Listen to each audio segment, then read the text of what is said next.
And the attention would go on, say, repeating the name of praying to that God or thinking about that God and all that. But the whole thing would be mechanical. And always they would jump into some sort of a low type of a siddhi, so-called, means they get possessed. Those people who start taking the name, say, of Rama, you have seen so many of them. They start jumping and they start behaving in a funny manner. So the attention, instead of becoming concentrated, would become extremely disturbed, very disturbed. And a funny attention, wobbly type. And when they became wobbly, and a kind of a left-sidedness came into them, they would go on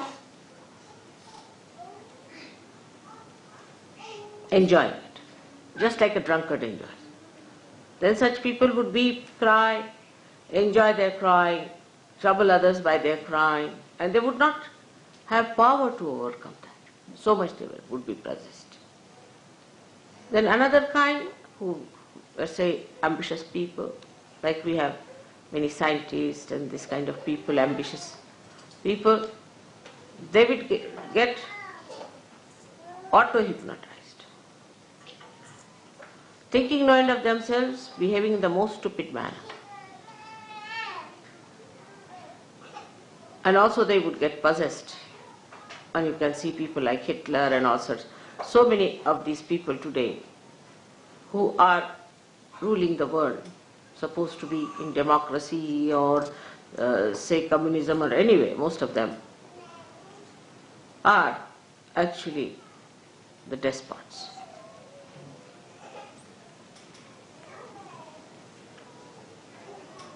And that's why the chaos today.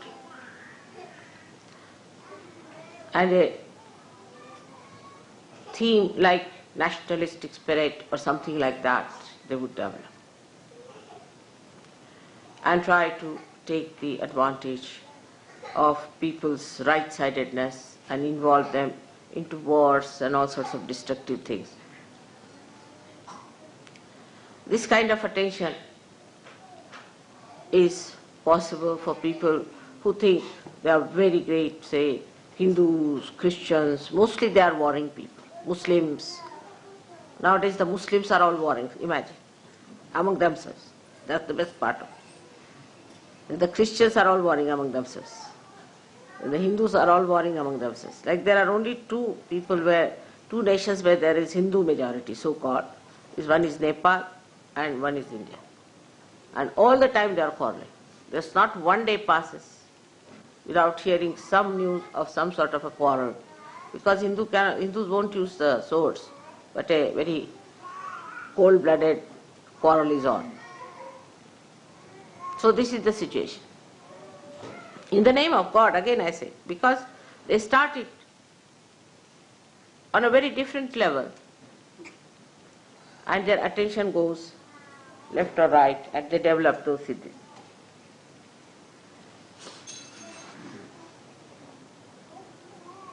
So what have we to do? First of all, by God's grace, as I told you, you all are realized people, so your ascent is made in the center, which is a very, very difficult thing. Absolutely difficult, no doubt. But you should learn to keep in the center. But how to keep the attention in the center is the problem for many people who are still not above themselves.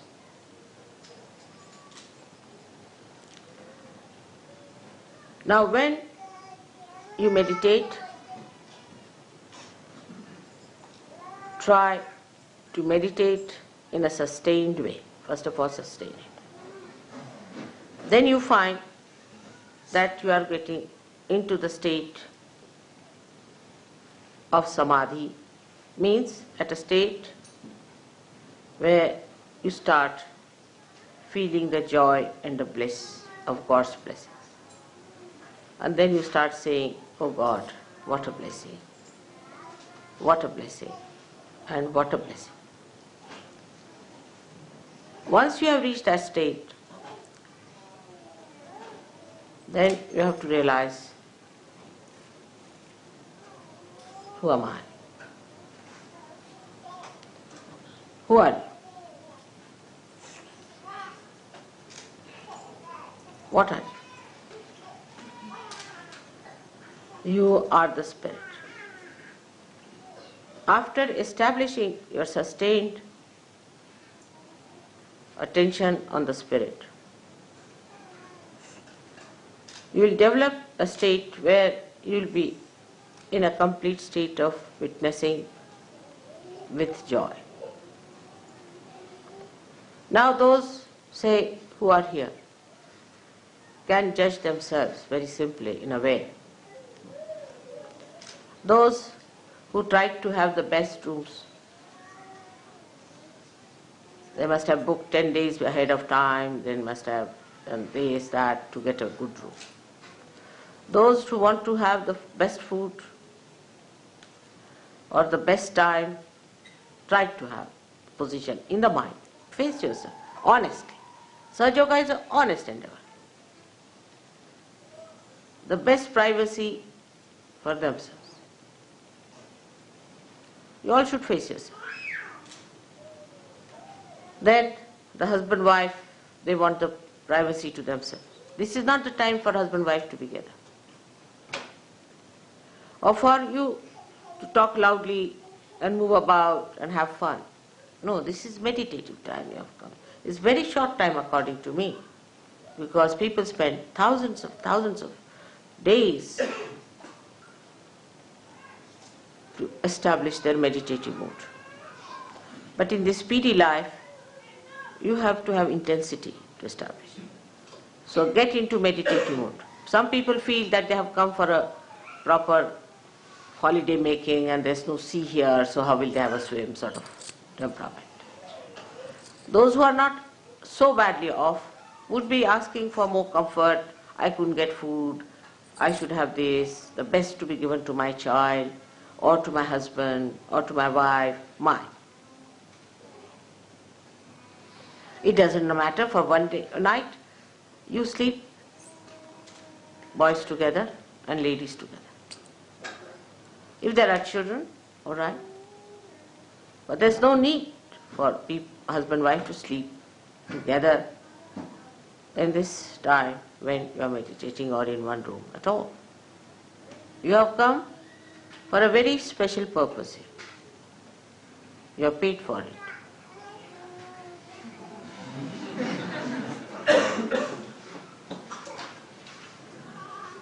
So be meditative. What I find, everybody was talking loudly. I didn't find them in that meditative mood. Everybody was thinking they are enjoying here, very much nice, good. You see. All these ideas are old ideas. The silence must be established within and without. I must say for this, of course Indians they know all that, so I would not say India's qualities, but Australia. Australia, I stayed there in all these ashrams. At Sydney we had 50 to 60 people living there every day. I never heard a voice or even the movement of the foot till I was there, when I was there. And I was not there for a day or so, I was there for about 10-15 days. Not even the movement and the children crying, nothing. I never heard a sound.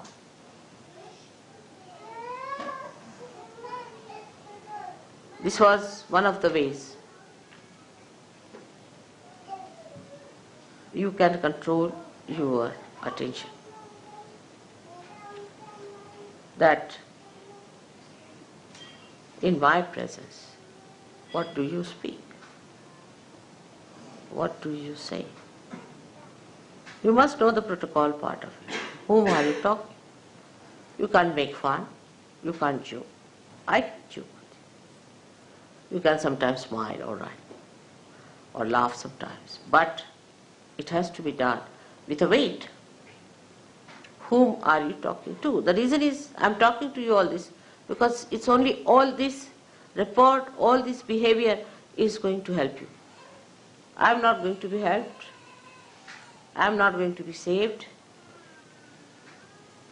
I'm not going to get my realization. It is you who have to gain something out of me. So try to settle your attention with that. I've seen people who stay with me sometimes. Sometimes I deliberately call them to see what the problem is. Some of them who stay with me, I find, become subtler and subtler and subtler and deeper.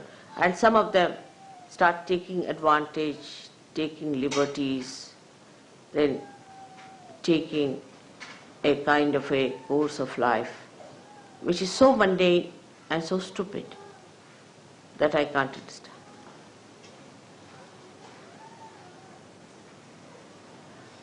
So this awareness should be within your heart, that the time is very important. You have come here at a very, very important time. And that, when you are with me, is the most important time of that important time. Historically, this is the most important time.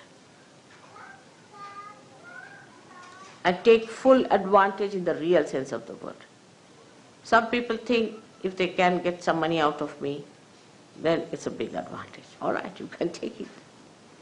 Some people think if they can take some of my time, they are at a great advantage. All right, you can have it.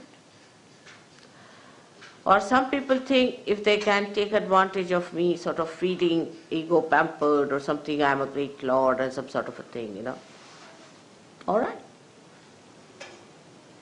But those who are wise take the best advantage.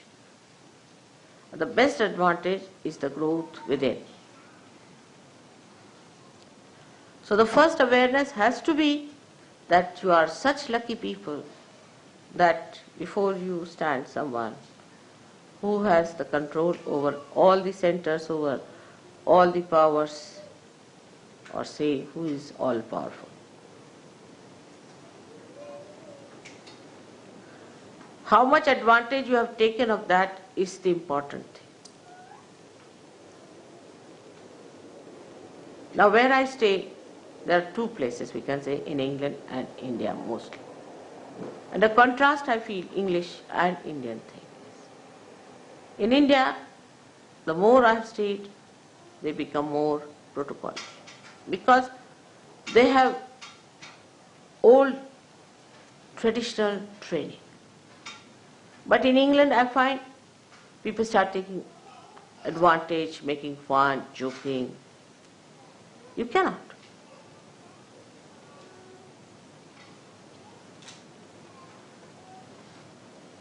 You see, it is different to please. But it is different to be frivolous and shallow with somebody so intense. For example, if there's a tin board and you take it under the Niagara Fall, what will happen to the tin board? It won't be able to bear even the slightest shower of that.